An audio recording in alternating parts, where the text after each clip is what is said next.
السلام علیکم۔ آج بدھ ہے، مارچ کی 23 تاریخ۔ پاکستان میں سر شام کے 7، بھارت میں 7:30، اور یہاں ہمارے اسٹوڈیوز کی گھڑیوں میں صبح کے 10 بج رہے ہیں۔ وائس آف امریکہ واشنگٹن کی اردو سروس سے میں ہوں خالد حمید، خبروں کے بلٹن کے ساتھ۔ سب سے پہلے تمام پاکستانیوں کو یوم پاکستان کی مبارکباد۔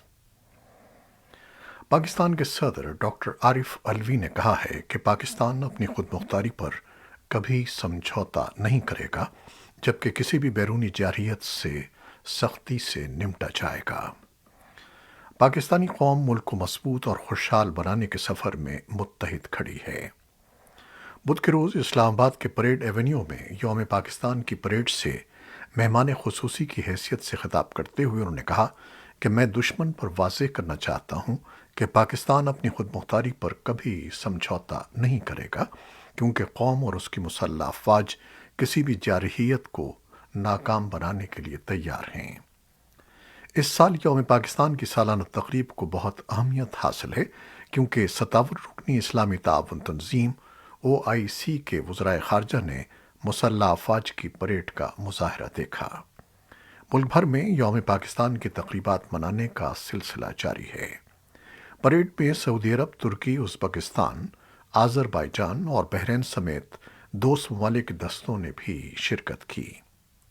تینوں مسلح افواج کے چھاتہ برداروں نے 10,000 فٹ کی بلندی سے فری فال کا مظاہرہ کیا۔ تقریب میں چاروں صوبوں کے فلوٹس کے ذریعے پاکستانی ثقافت پیش کی گئی۔ تقریب میں اس سال OIC ممالک کا خصوصی فلوٹ بھی پریڈ میں شامل کیا گیا تھا۔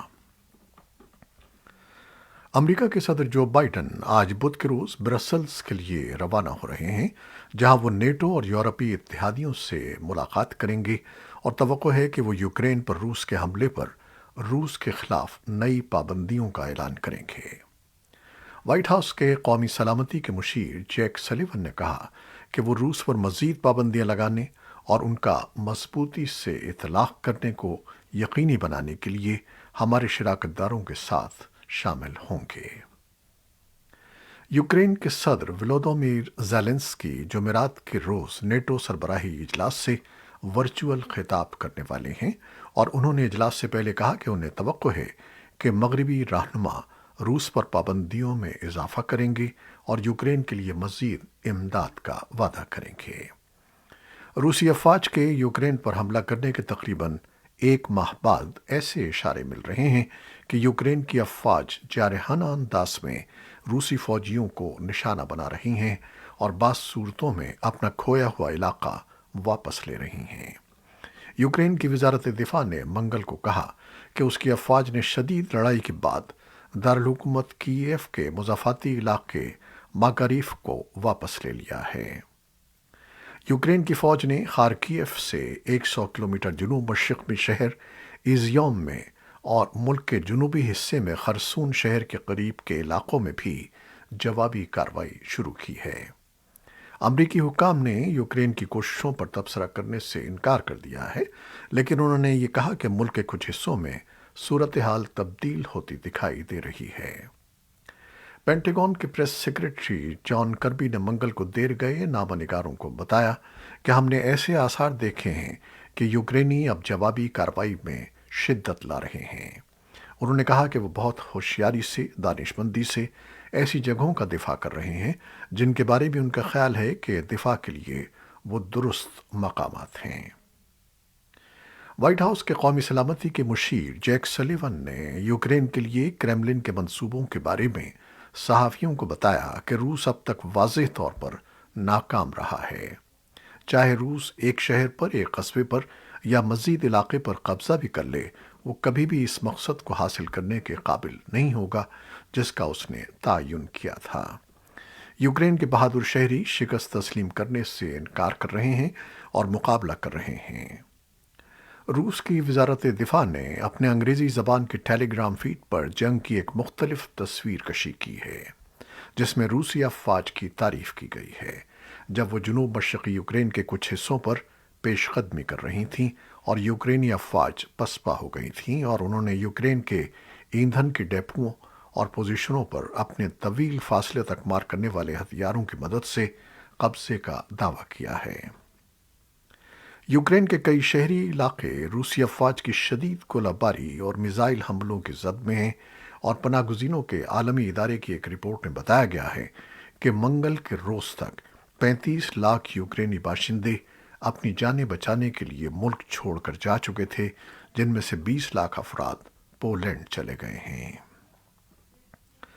مبصرین کا کہنا ہے کہ یوکرینی اور روسی رہنماؤں کے مطابق امن مذاکرات میں کچھ پیش رفت ہوئی ہے، لیکن معاہدہ خطرے سے خالی نہیں ہے۔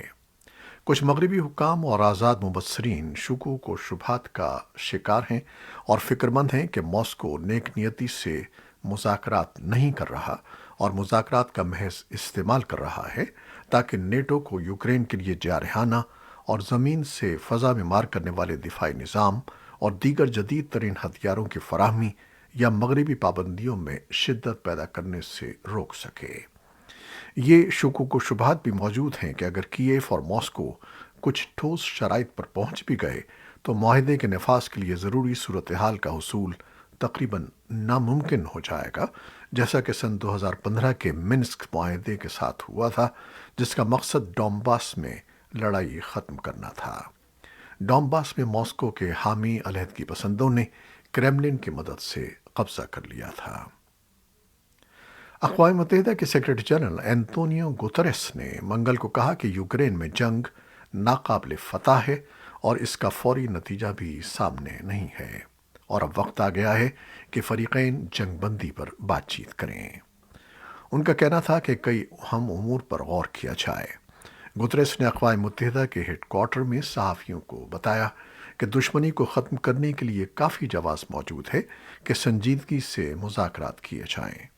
انہوں نے اس بارے میں کوئی تفصیلات نہیں بتائیں کہ اہم معاملات پر فریقین کے درمیان کیا مثبت امکانات ہو سکتے ہیں اور متعدد ممکنہ ثالثوں میں سے کون ذمہ داری اٹھانے کو تیار ہے۔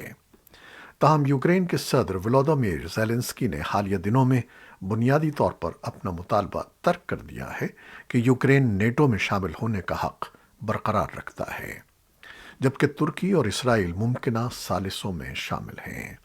اقوام متحدہ کے سربراہ نے منگل کو اعلان کیا کہ یوکرین میں جنگ جاری رکھنا اخلاقی طور پر ناقابل قبول، سیاسی طور پر ناقابل دفاع اور عسکری سطح پر غیر دانشمندانہ ہے۔ انہوں نے خبردار کیا کہ یہ جنگ جیتی نہیں جا سکتی اور جلد یا بدیر میدان جنگ سے امن کی طرف جانا پڑے گا۔ یہ ناگزیر ہے اور اب اس بے معنی جنگ کو ختم کرنے کا وقت ہے۔ پولینڈ کی داخلہ سلامتی ایجنسی نے بدھ کو کہا کہ اس نے 45 روسی سفارتکاروں کی شناخت کی ہے جن پر جاسوسی کا شبہ ہے۔ ایجنسی کے ترجمان نے صحافیوں کو بتایا کہ مشتبہ افراد کی فہرست پولینڈ کی وزارت خارجہ کو اس درخواست کے ساتھ بھیجی گئی تھی کہ انہیں ملک سے نکال دیا جائے۔ روس کے سرکاری میڈیا نے کہا کہ اگر پولینڈ نے سفارتکاروں کو بے دخل کیا تو روس جوابی کارروائی کرے گا۔ امریکی محکمہ خارجہ نے امریکہ میں داخلے کے منتظر 5,000 سے زائد افغان مہاجرین کو کینیڈا میں رہائش کے ایک متوازی پروگرام کے لیے بھیج دیا ہے، جہاں مستقل رہائش کے لیے انتظار کا وقت کم ہے۔ اسٹیٹ ڈپارٹمنٹ کے اہلکاروں نے وائس آف امریکہ سے تصدیق کی کہ خصوصی امیگریشن پروگرام کا حوالہ دینے والے بیک وقت U S refugee admission program میں شامل نہیں ہیں۔ محکمہ خارجہ کے ترجمان نے وائس آف امریکہ کو بتایا کہ ہم کینیڈا کے ساتھ مل کر 5,000 پناہ گزینوں کو کینیڈا بھیجنے کے لیے کام کر رہے ہیں، جس کا امریکہ میں آباد کاری کے لیے ہماری جاری کوششوں سے کوئی تعلق نہیں ہے۔ کینیڈا کی جانب سے immigration refugees and citizen ship Canada نے کہا ہے کہ امریکہ کی طرف سے بتائے گئے افغان مہاجرین تیسرے ممالک سے کینیڈا آ رہے ہیں، جہاں وہ افغانستان سے نکلنے کے بعد رکے ہوئے تھے۔ افغانستان میں طالبان نے ملک بھر میں لڑکیوں کے سیکنڈری اسکول کھلنے کے چند گھنٹے بعد ہی انہیں بند کرنے کے احکامات جاری کر دیے ہیں۔ اس اعلان کے بعد نہ صرف طالبات بلکہ ان کے والدین بھی پریشانی سے دوچار ہیں۔ اس حوالے سے طالبان کی جانب سے کوئی باضابطہ حکم نامہ تو جاری نہیں کیا گیا، تاہم سرکاری خبر رساں نیوز ایجنسی باختر نے وزارت تعلیم کے حوالے سے بتایا کہ چھٹی جماعت سے اوپر لڑکیوں کے ہائی اسکول کو مطلع کیا جاتا ہے کہ ان اسکولوں میں تعلیمی سرگرمیوں کو اگلے احکامات تک ملتوی کر دیا گیا ہے۔ طالبات کا کہنا ہے کہ انہیں طالبان کی جانب سے اس اعلان کے بعد سخت مایوسی ہوئی ہے، کیونکہ وہ گزشتہ 7 ماہ سے اسی دن کا انتظار کر رہی تھیں۔ اقوام متحدہ کا کہنا ہے کہ وہ تقریباً 150 این جی اوز کے ہمراہ 2 کروڑ 20 لاکھ کے لگ بھگ افغانوں کو انسانی ہمدردی کی انتہائی ضروری اشیاء تقسیم کرے گا، جو ایک اندازے کے مطابق افغان آبادی کا 70% ہیں۔ اس کے علاوہ بھی انسانی حقوق، سول سوسائٹی اور دیگر پروگراموں کے لیے فنڈز مختص ہیں، جو صرف این جی اوز کے ذریعے ہی تقسیم کیے جائیں گے۔ اقوام متحدہ کے بچوں کے بہبود سے وابستہ ادارے کا کہنا ہے کہ ملک کے تعلیمی نظام کو فعال رکھنے کے لیے وہ پبلک اسکولوں کے تقریباً 1,94,000 مرد و خواتین اساتذہ کو ہر مہینے $100 مشاہرہ ادا کرے گا۔ افغانستان کے لیے اقوام متحدہ کی اعلیٰ عہدیدار ڈیبرا لیون نے 2 مارچ کو سلامتی کونسل کو بتایا کہ افغان بینک دیوالیہ ہو گئے ہیں اور ملک مالی بحران کا شکار ہے، اس لیے اقوام متحدہ نے تمام ممکن اقدامات کیے ہیں کہ معیشت کو متحرک کیا جائے اور اس میں زر نقد کی فراہمی بھی شامل ہے۔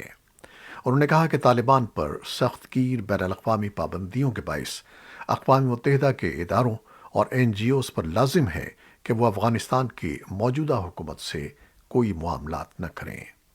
ڈیبرا لیون نے سیکیورٹی کونسل کو یہ بھی بتایا کہ افغان بحران ابھی ختم نہیں ہوا ہے۔ عطیہ دہندگان اور امدادی اداروں نے افغانستان کو سردیوں کی قحط سالی سے بچا لیا ہے۔ افغانستان پر چھائے انسانی بحران کو دور کرنے کے لیے $4.4 ارب اکٹھا کرنے کی غرض سے غیر ملکی عطیہ دہندگان اس ہفتے اقوام متحدہ اور برطانیہ کے ایک مشترکہ ورچوئل اجلاس میں شرکت کریں گے۔ ماہرین کا خیال ہے کہ موجودہ صورتحال برقرار نہیں رہ سکتی، کیونکہ عطیہ دینے والے بالآخر افغانستان کو غیر معینہ مدت تک کے لیے امداد دینے کے پابند نہیں رہیں گے، خاص طور پر جب میزبان حکومت کوئی ذمہ داری محسوس نہیں کرتی۔ پاکستان حکومت کی طرف سے لندن میں سیاستدانوں کی طرف سے لوٹی گئی رقم کی بازیابی اور تحقیقات کے لیے مقرر کردہ کمپنی براڈ شیٹ کے سربراہ کاوے موسوی نے سابق وزیر اعظم میاں نواز شریف کے خلاف لگائے گئے الزامات سے دستبردار ہوتے ہوئے ان سے معافی طلب کی ہے۔ پاکستان کے وزیر اطلاعات و نشریات فواد چودھری کا کہنا ہے کہ شریف خاندان کی کرپشن کا ثبوت ان کے بینک اکاؤنٹ سے لے کر لندن کے مہنگے ترین اپارٹمنٹس ہیں۔ چین سے ملحقہ گلگت بلتستان میں زلزلے کے مسلسل جھٹکوں اور لینڈ سلائیڈنگ کے باعث شاہراہوں کی بندش سے متاثرہ لوگوں نے اسکردو جاکلوٹ روڈ پر خیمے نصب کر کے مطالبات کے تسلیم ہونے تک بدھ کے روز سے احتجاجی دھرنا دینا شروع کر دیا ہے۔ زلزلوں کے مسلسل جھٹکوں اور شاہراہوں کی بندش کے نتیجے میں علاقے میں قحط جیسی صورتحال کے پیدا ہونے کے خدشات کے علاوہ 4,000 سے زائد خاندان پچھلے کئی ہفتوں سے کھلے آسمان تلے زندگی گزارنے پر مجبور ہیں۔ گلگت بلتستان کے وزیر اطلاعات کا کہنا ہے کہ زلزلوں کے مسلسل جھٹکوں اور خراب موسم کے باعث لینڈ سلائیڈنگ کا سلسلہ بھی جاری ہے، جس کے نتیجے میں شاہراہوں پر آمد و رفت بحال کرنے میں مشکلات پیش آ رہی ہیں۔ مظاہرین کے ساتھ مذاکرات کے لیے سینئر وزیر کی قیادت میں ایک اعلیٰ سطحی وفد اسکردو روانہ ہو گیا ہے۔ نئی دہلی کے زیر انتظام کشمیر میں مشتبہ عسکریت پسندوں نے بھارت کی مختلف ریاستوں سے تعلق رکھنے والے مزدوروں اور کاریگروں پر پھر حملے کرنا شروع کر دیے ہیں۔ یہ مزدور مقابلتاً بہتر اجرت پر کام کرنے کی خاطر موسم گرما کی آمد پر علاقے کا رخ کرتے ہیں۔ اختتام ہفتہ جنوبی ضلع پلوامہ کے آری ہل گاؤں میں بھارتی ریاست اتر پردیش کے ضلع بجنور کے ایک ترکھان محمد اکرم کو مسلح افراد نے نزدیک سے گولیاں مار کر شدید زخمی کر دیا۔ 2 دن کے بعد یعنی پیر کو ریاست بہار کے خانچہ فروش بسوا جیت کمار اسی طرح کے ایک حملے میں زخمی ہو گئے۔ تجزیہ کاروں کا کہنا ہے کہ ایک بار پھر ہونے والے حملے مقامی انتظامیہ اور نئی دہلی میں نرندر حکومت کے لیے ایک نئی پریشانی اور سبکی کا موجب بن سکتے ہیں۔ ایران کے جوہری پروگرام کو محدود کرنے کے لیے سن 2015 کے معاہدے کو بحال کرنے سے متعلق امریکہ کی امید ختم ہو رہی ہے، کیونکہ محکمہ خارجہ نے منگل کو خبردار کیا ہے کہ اگر تہران اپنے موقف سے نہیں ہٹتا تو وہ پلان بی کی طرف توجہ دے گا۔ واشنگٹن کے حکام صرف ایک ہفتہ قبل پر امید تھے کہ جوہری ہتھیاروں کی صلاحیت کی طرف ایران کی پیش قدمی کو روکنے سے متعلق معاہدہ تقریباً ایک سال کی بات چیت کے بعد ممکن ہے۔ محکمہ خارجہ کے ترجمان نیٹ پرائس نے 16 مارچ کو کہا کہ ہم ایک ممکنہ معاہدے کے قریب ہیں، لیکن پوری طرح نہیں۔ ان کا کہنا تھا کہ ہمیں لگتا ہے کہ باقی مسائل کو حل کیا جا سکتا ہے۔ امریکی حکام نے کہا کہ ان کا خیال تھا کہ تہران اتوار کو اپنے نئے سال نوروز کے جشن کے بعد ایک معاہدے پر پہنچ جائے گا۔ صومالیہ میں پولیس کا کہنا ہے کہ موغادیشو کے بین الاقوامی ہوائی اڈے پر بدھ کے روز 2 مسلح افراد کے حملے میں کم از کم 6 افراد ہلاک ہو گئے ہیں۔ ہلاک ہونے والوں میں ایک صومالی شہری اور 5 غیر ملکی شامل ہیں۔ اسرائیلی وزیر اعظم نفتالی بینٹ نے کہا ہے کہ اسرائیلی سیکیورٹی فورسز انتہائی چوکس ہیں۔ اس سے پہلے ایک مسلح عرب شخص نے جنوبی اسرائیل کے شہر بیئر شیبا میں کم از کم 4 افراد کو ہلاک کر دیا، جس کے بعد ایک راہگیر نے اس حملہ آور کو گولی مار دی۔ پولیس نے بتایا کہ حملہ آور نے اپنی کار ایک سائیکل سوار پر چڑھا دی اور شہر کے مرکز کے ایک حصے میں 4 افراد پر چاقو سے وار کیے۔ امریکا کی سابق وزیر خارجہ ہلری کلنٹن نے منگل کو کہا کہ معمولی علامتوں کے ساتھ ان کا کووڈ ٹیسٹ مثبت رہا ہے۔ 74 سالہ ڈیموکریٹک سابق صدارتی امیدوار نے سوشل میڈیا پر کہا کہ وہ ٹھیک محسوس کر رہی ہیں اور سابق صدر بل کلنٹن کا ٹیسٹ منفی رہا ہے۔ وہ اس وقت تک قرنطینہ میں ہیں جب تک مکمل طور پر صحت یاب نہیں ہو جاتی۔ فائزر نے منگل کو اعلان کیا کہ اس نے کم آمدنی والے 95 ملکوں میں علاج کے لیے یونیسیف کو کووڈ 19 اینٹی وائرل کورسز کے 40 لاکھ ڈوزز فروخت کرنے پر اتفاق کیا ہے۔ یہ تھیں وہ خبریں جو فیس بک لائیو پر ہم نے آپ کے لیے پیش کی۔ ہماری ویب سائٹ اور یوٹیوب اور پوڈ کاسٹ پر یہ بلیٹن پوسٹ کر دیا جاتا ہے۔ خالد حمید کو اجازت دیجیے گا۔ اللہ حافظ۔